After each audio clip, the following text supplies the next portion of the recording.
We're under invasion from within. No different than a foreign enemy.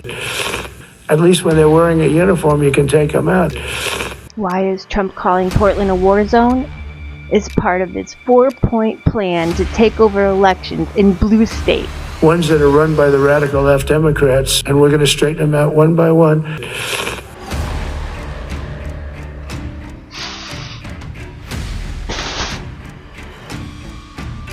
I just popped my top. Step 1. Get all the bad guys out of the country. So all the rapists, all the murderers, all the pedophiles, all the drug lords, just get them out. Get them out. And you know what? I'm on board with that. I don't want these bad guys here.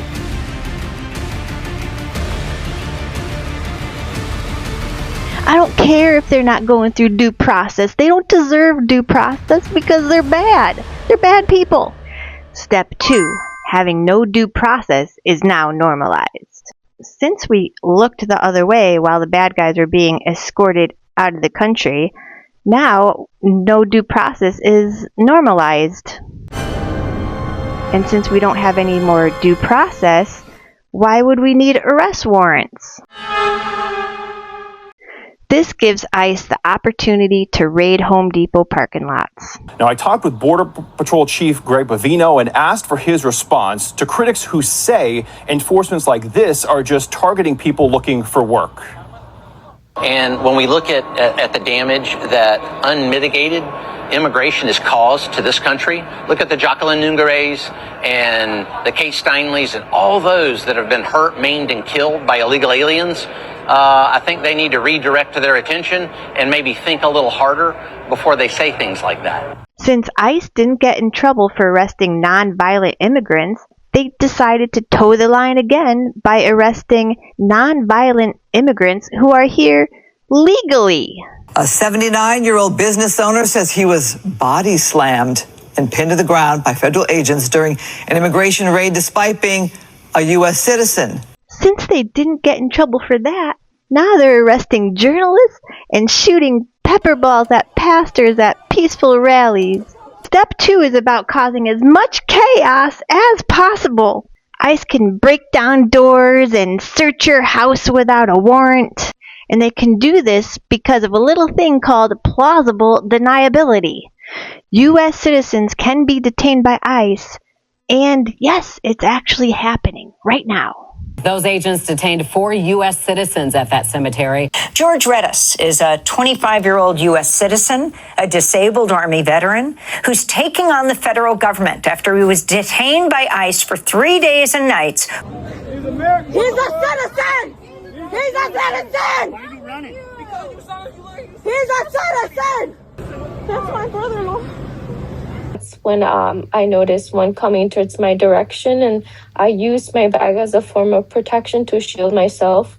Then I remember that he just got and pushed me and slammed me to the floor, to the ground. Trump wants us to fight violence with violence. And this is going to be a major part for some of the people in this room. That's a war, too. It's a war from within.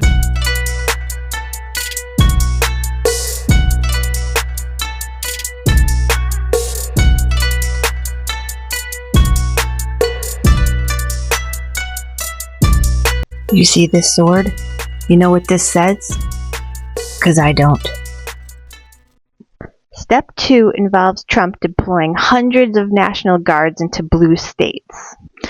But Portland's own police chief has stated several times that these peaceful protests are happening in one block right outside the ICE facility.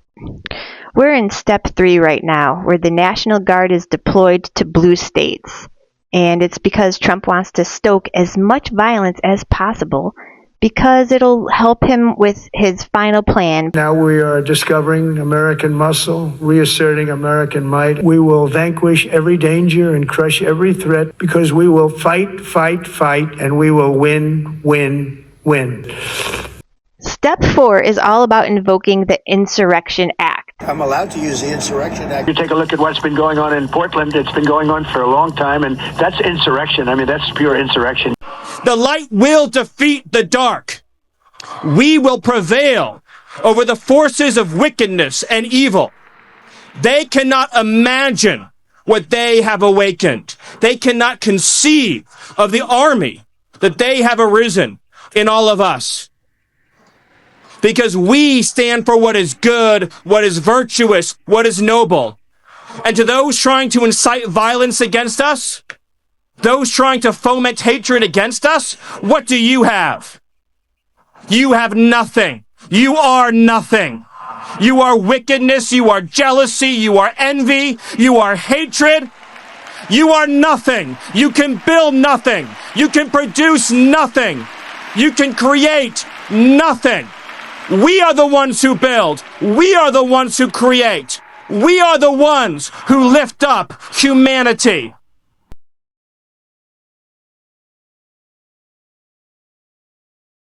And so 70% of people in ICE detention have no criminal record right now. 70% of people, when they said they're going after the worst of the worst. And you said that 10 people is who they provided evidence for out of the 1,000 detained since the beginning of September in Chicago. We have seen now on a much larger scale is federal agents indiscriminately stopping and arresting individuals without warrants. A family scooped up at the Bean late last month. Collateral warrantless arrest during a raid at a home in Elgin, with Homeland Security Secretary Kristi Noem present, posting this video on social media. He actually had his work permit to be working here legally. Alliance father Abel Orozco picked up earlier this year. ICE reports reviewed by the I-team confirming agents did not have a warrant, instead creating one after taking him into custody.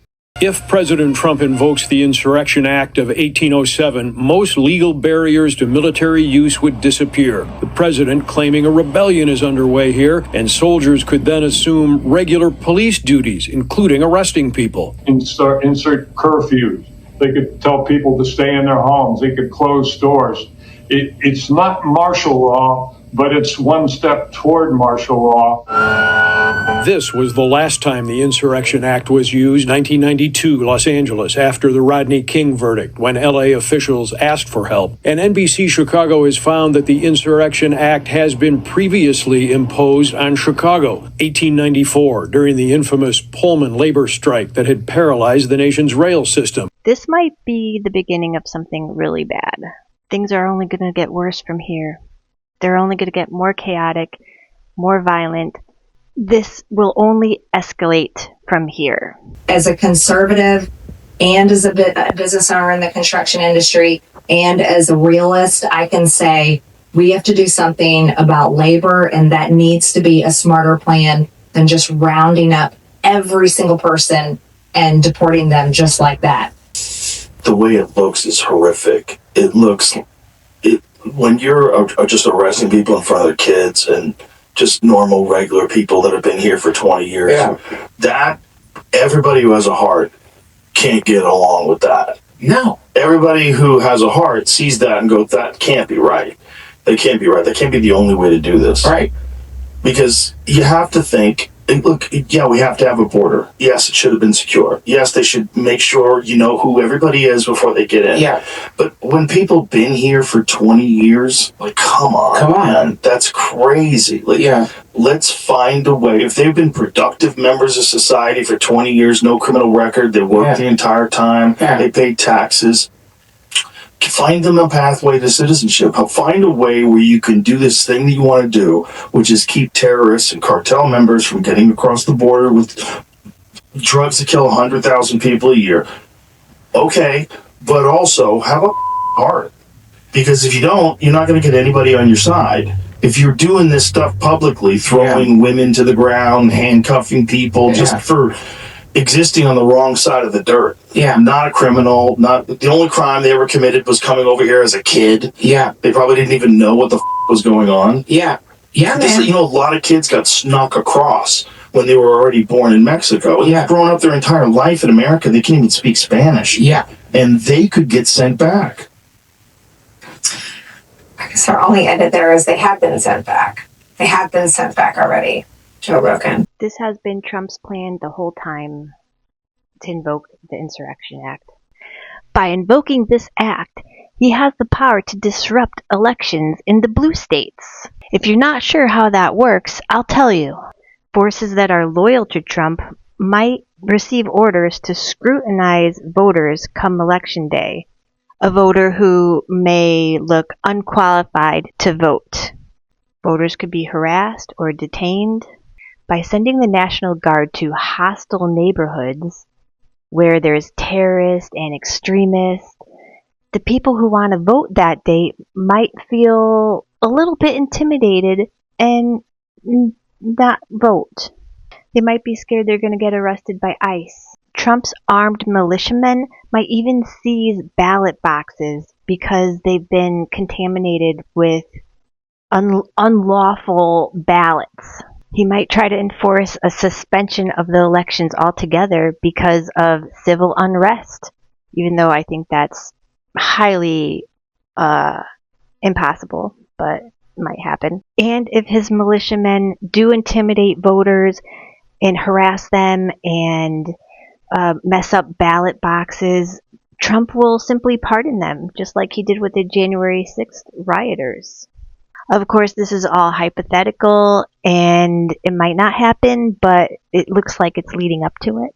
The probability of someone getting hurt, like a lot of people getting hurt, is it's a high probability. Not too long ago, Kent State had the National Guard troops to overlook a peaceful protest by the students there, and the troops, the National Guard, they were nervous and ended up opening fire, killing 4 peaceful protesters, and that wasn't too long ago. It happened here in the U.S. In 1989 at Tiananmen Square, when the Chinese opened fire on a bunch of peaceful protesters that were students, and that was pretty messed up. That was 1989. It happened in China, but you know what? It could happen here too. The thing is, Trump is saying that these protesters aren't peaceful, and he's doing it for a reason. Just in case there is open fire on these peaceful protesters, Fox News and Newsmax and all Trump supporters will believe that these protesters are Satan worshippers and hateful and evil. So it's okay if the National Guard opens fire on a group of innocent people because they're not innocent. They're hateful and they're sinners. They love Satan and mutilating babies, and what else are we? We love crime. Trump's own appointed judges are standing firm and opposing him. So we got that going for us, but for how much longer, I don't know. As for us little guys, we just have to remain peaceful throughout all of this. No matter the cost, we have to remain peaceful.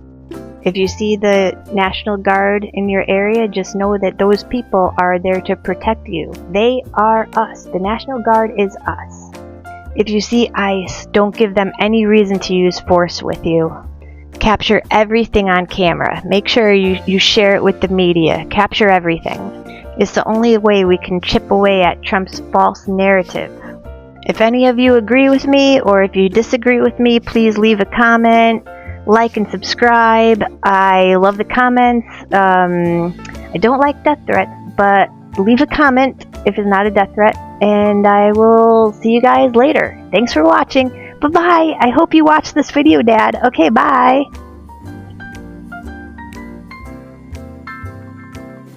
Yeah!